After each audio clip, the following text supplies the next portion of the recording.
Bismillahirrahmanirrahim. Assalamualaikum warahmatullahi wabarakatuh. Salam sejahtera untuk kita semua.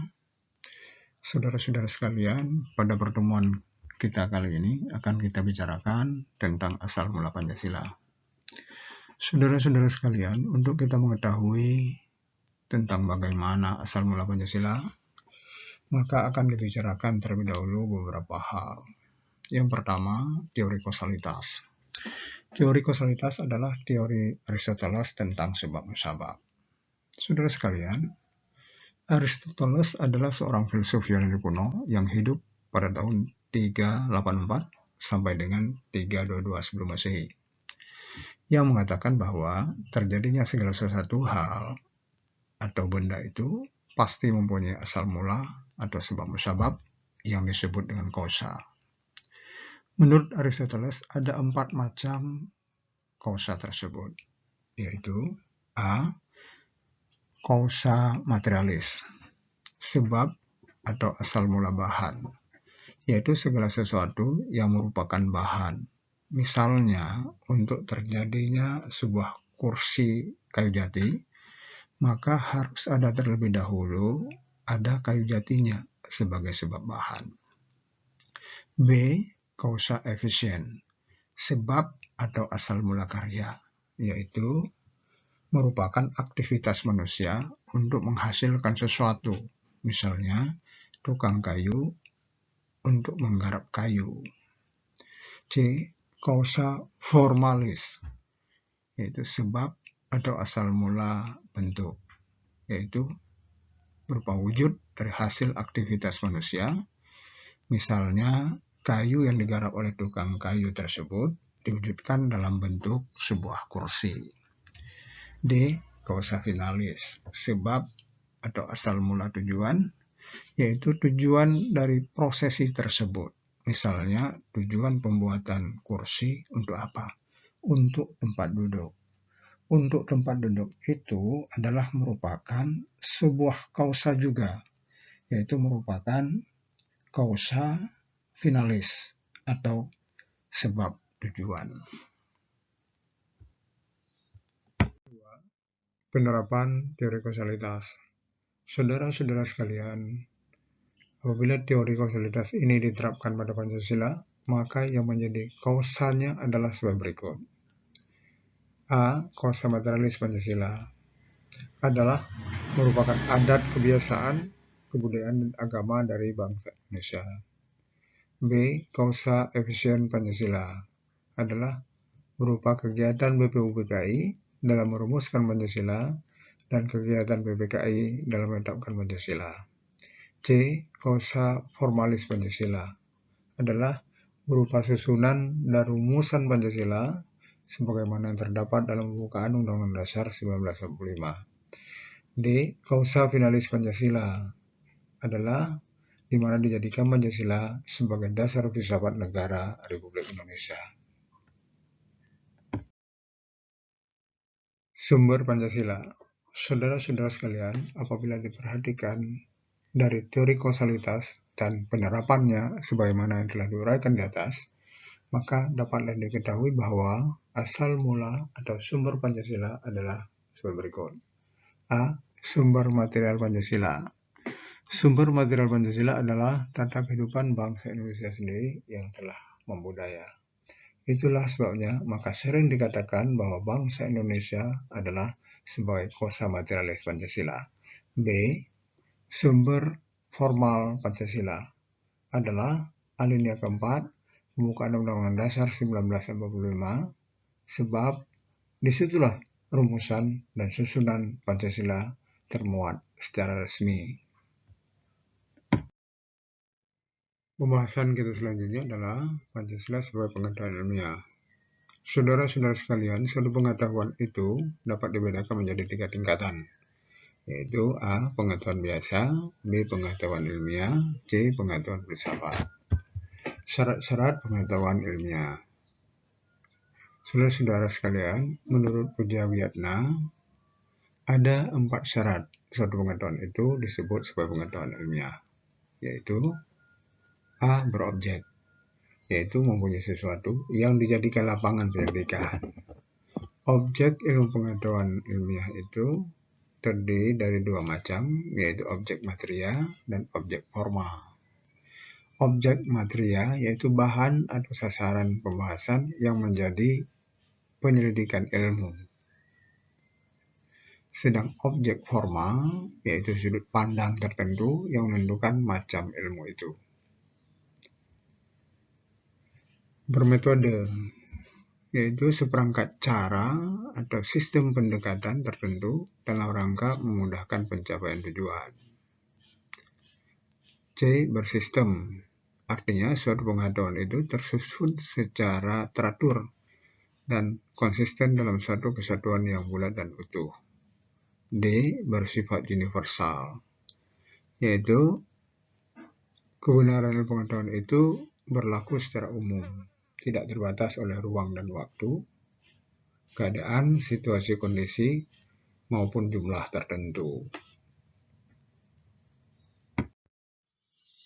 Keilmiahan Pancasila.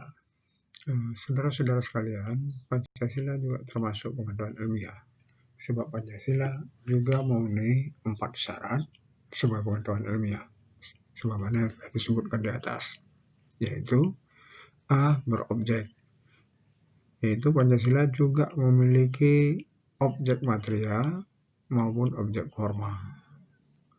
Objek materia Pancasila adalah bangsa Indonesia sendiri dengan segala aspek budayanya. Dan objek formal Pancasila yaitu rumusan Pancasila sendiri yang bersifat otentik. B. Bermetode. Pancasila juga mempunyai metode. Di antaranya adalah metode analitiko-sintetik, yaitu suatu perpaduan metode analisis dan sintesis. Kemudian metode hermeneutika, yaitu suatu metode untuk menemukan makna di balik objek. Sebagai contoh, bangsa Indonesia sebagai bangsa yang beriman tentu mempunyai kitab suci. Nah, dalam memahami mencari makna di balik teks-teks kitab suci itu dapat juga digunakan metode hermeneutika. Selanjutnya adalah metode koherensi historis, yaitu keterkaitan sejarah, metode pemahaman dan metode interpretasi dan sebagainya. C. Bersistem, yaitu kelima sila Pancasila tersusun secara teratur dan konsisten dalam kesatuan yang bulat dan utuh atau majemuk tunggal, yaitu kelima silanya baik rumusan, inti dan isi dari sila-sila Pancasila adalah merupakan kesatuan dan kebulatan. D. Bersifat universal, yaitu kelima sila Pancasila benar-benar sesuai dengan kenyataan dan dapat berlaku secara umum dan tidak terbatas oleh ruang dan waktu.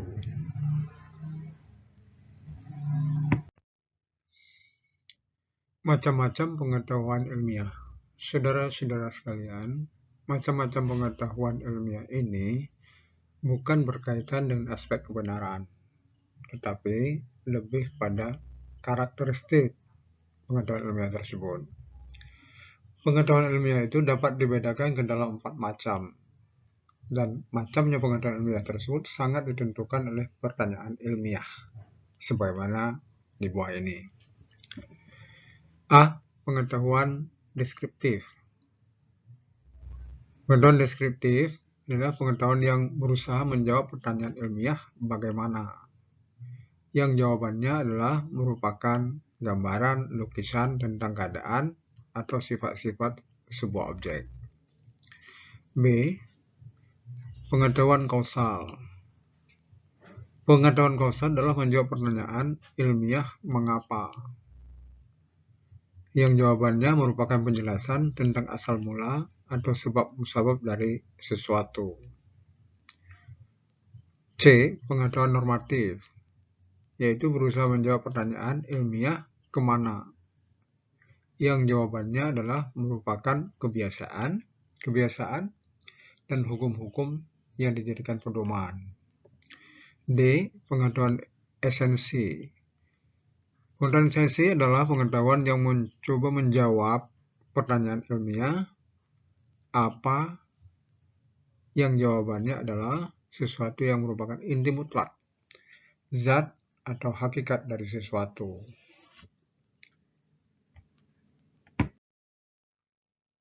Pengetahuan ilmiah Pancasila.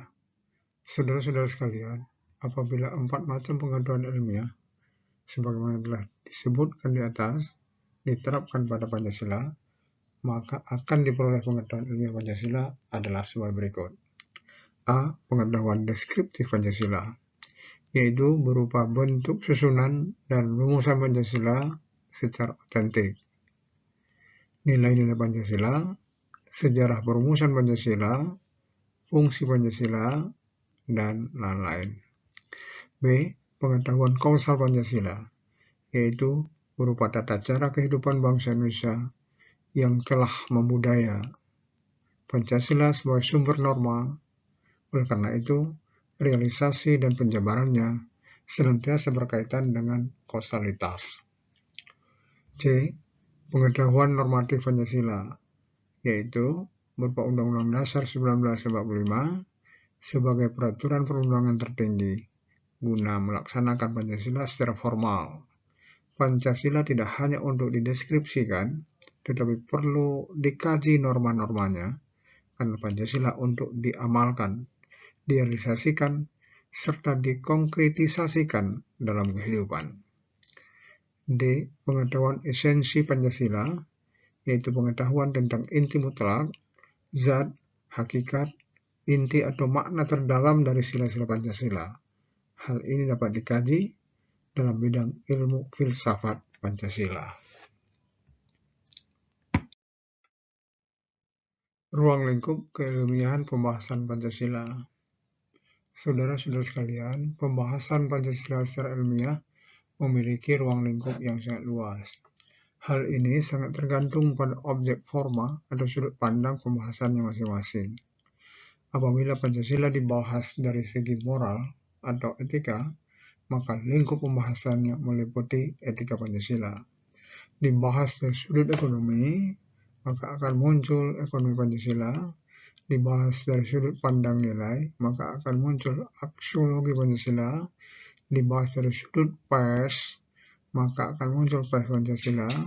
Dibahas dari sudut epistemologi, maka akan muncul epistemologi Pancasila. Dibahas dari sudut filsafat, maka akan muncul filsafat Pancasila. Dibahas dari sudut pandang yuridis kenegaraan, maka akan muncul Pancasila yuridis kenegaraan. Pancasila dari yuridis kenegaraan, pembahasannya dapat meliputi Pancasila dalam kedudukannya sebagai dasar filsafat negara, sehingga pembahasannya meliputi bidang yuridis dan ketatanegaraan, yang realisasinya Pancasila dalam segala aspek penyelenggaraan negara secara resmi, baik menyangkut norma hukum maupun norma moral dalam segala aspek penyelenggaraan negara.